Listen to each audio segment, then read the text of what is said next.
at ako nga pala si MJ Villaruel from grade 12 Zircon at ang ating mensahero nga sa Journal 8 natin ay si Sir Eduardo de la Cruz.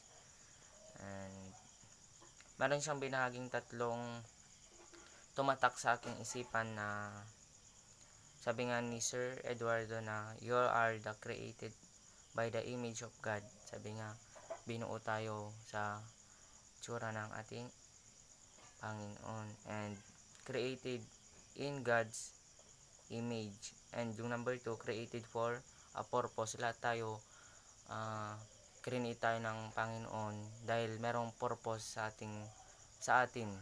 Kaya niya tayo binuhay o create sa mundong ito. And number 3, provided for by God. And meron siyang binahaging isang bersikulo na isa ring tumatak sa amin ng mga estudyante.